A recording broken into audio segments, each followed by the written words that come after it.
Hello there, and welcome back to the railway. So you might be wondering what I'm going to be changing about this station area and what I'm going to be redesigning. The short answer to that is everything from these tracks here all the way up to these tracks here.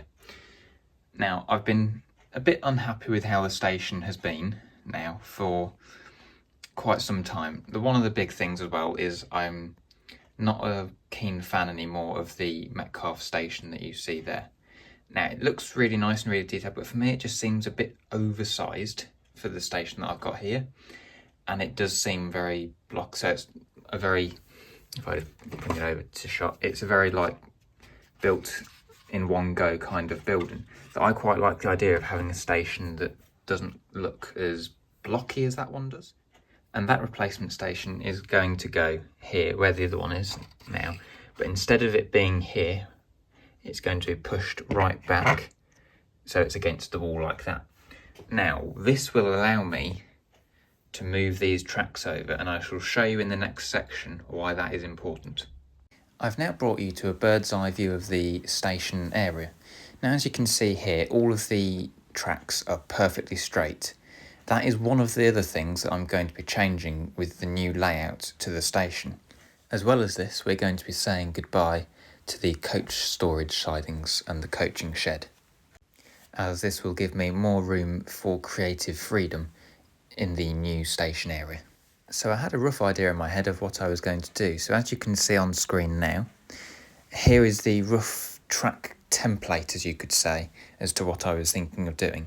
So you can see here, instead of having all four tracks next to each other and having only two platforms, and then having two through lines that don't connect to platforms, what I'm going to be doing instead is having each track having its own platform, as you can see here. The other more noticeable change is that the tracks will now be curved the entire way through the station area. So with this new design in mind, I then went on to my simple computer aided railway modelling system, also known as SCARM. So what you can now see before you is the current layout to the station.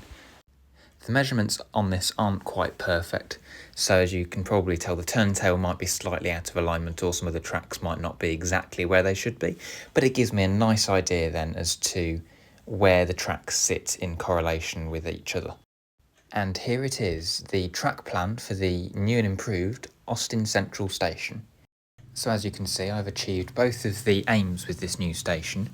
First of all, having the tracks separated and each one having its own platform, rather than instead of having two run-through lines. And the other main thing, as you can tell, is the station is now curved, which will add a much nicer scenic view. As some of the eagle-eyed amongst you might be able to also tell, there have been some other changes to the track plan. Firstly, the branch line terminus, which as you can see used to be on the outside of the main tracks, has now moved to the inside where the coaching area used to be. And there will now be two platforms for the branch line terminus, not just one. Now the other change might be a bit harder for you to see. It involves these points on the left-hand side of the layout. So firstly, with the reprofiling of the main station tracks, you can see I've moved the points that open up the two lines into four, so those have moved further back, allowing a smoother curve into the main station. As well as this, I have reinstalled the crossover on the left-hand side, going from track 1 to track 2. Now, some of those who have been with the channel for a while might remember that I did used to have a crossover there, but I removed it when I reprofiled those tracks for the first time. This time I'm putting it back in, but instead of using two left-hand points, I'm using two right-hand points. This means, as you can see here, it won't push out the tracks any further than they need to go. So what inspired me to make these changes, you may wonder? Well, my trip to Model Rail Scotland you could call an eye-opener, as it made me realise how much I enjoyed seeing multiple platforms in stations. Now on my dad's layout on the other side, he has, as you can see, only has these lines here where it's a run through and it's quite short. So I really like the way he has his, so it's the two lines in the platform and then the next two lines here. So this is a bit of the inspiration for it. But it's seeing the platforms, the main ones I think were Preston and as indeed Glasgow Central. I just enjoyed seeing the trains come into the platforms, stopping and then another train leaving from a different platform, which I can't really do on this one because if anything, a train would come in on platform 1 and it would stop, and then something would have to go round. But basically, because it's only 2 tracks that I have running, something would have to be stopped in this line here. Then this one would have to come into the platform stop for this one to move, and the same on the other 2 tracks. But having 4 platforms, so then each track having its own platform, so there'd be a platform there, platform in the middle here, and then the platform there, would then mean I can have a train come in on platform 1, platform 2 train can then depart almost at the same time. And the same then goes for platform 3 and 4. And as well as this, as I've said about moving this line here, would now be on these inside tracks up here with 2 platforms instead of 1.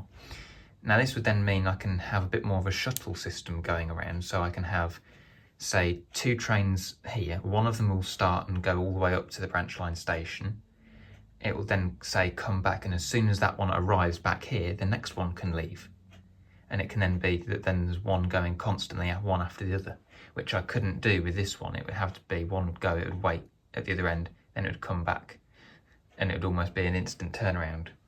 So having it like that would make it a lot nicer and give, I think, a bit more playability of different routes I can take with how I want the trains to be run. Now, you might be worrying that the branch line, as some of you may know, goes round the back here, and it's on the outside track that then goes round. This isn't a problem, because luckily, if you're coming out of the coaching shed area, which is where the new bay platform is going to be, you can follow this track along here, and there's a handy crossover here that's almost like it's been put there for a reason in the past, and I didn't even remember. So I can then, as I said, have the platforms now in here, and they can run all the way along here, cross over onto track 1, and then go up onto the branch line, and round, and across here into the branch line station. So another thing you might also be wondering is what platform buildings I'm going to be using, as I've already said that I'm not going to be using the Metcalfe one. Now, there are going to be 2 platform buildings. There's going to be the main station on this side, and there is also going to be a smaller platform building, smaller station building on this side. That's going to be more kind of like a waiting room area, but it will have some sort of ticket office in there, you can imagine, as there'll be a road access coming in from here with a car park on this side. So then you can imagine they'll be needing to sell tickets for people who want to use the branch line. So there will be, like, you can imagine there being ticket offices on both sides, obviously with that being the main station, this being the smaller of the 2 buildings. So I'll show you now which buildings I'm planning on using. For the main building, it is going to be this Duro Appin station, a laser cut plywood kit based off a station in Scotland. Now this website has a multitude of different station buildings, signal boxes and other things like that. So I'll put a link in the description for this website so you can have a look. So this is the station building that I'll be using for the opposite side of Austin Central. This is Dornotch Station, which is again based off another Scottish station. I'm looking forward to constructing both of these as they have now both arrived, and as you'll see from this picture here from the website, they can look extremely accurate and detailed once some paint has been applied. And I think these 2 station buildings will make a much nicer look than the Metcalfe one I have at the moment. Now I have to thank my mum for finding this company. She saw them while we were at Model Rail Scotland at one of the stands. Unfortunately they only had double O gauge items at the show, but they said to look on the website as they also had N gauge items. I would thoroughly recommend anyone who's interested checking up on this website, as they have a wide variety of other laser cut kits, including signal boxes and other station buildings available in N gauge all the way through to O gauge. So that's giving you a nice idea as to the station buildings that are going to be accompanying the Austin Central station.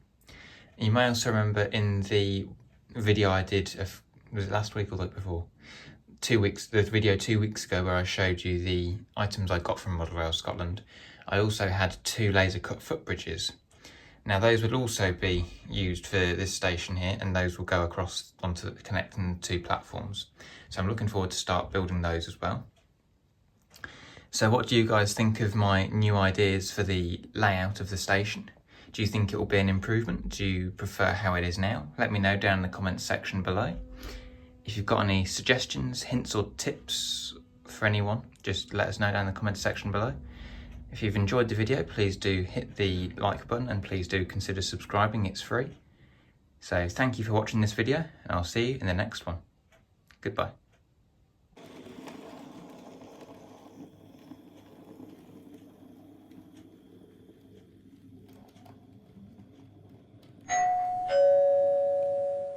The next train departing from Platform 1 will be the 1312 Austin Valley Railway Service 2.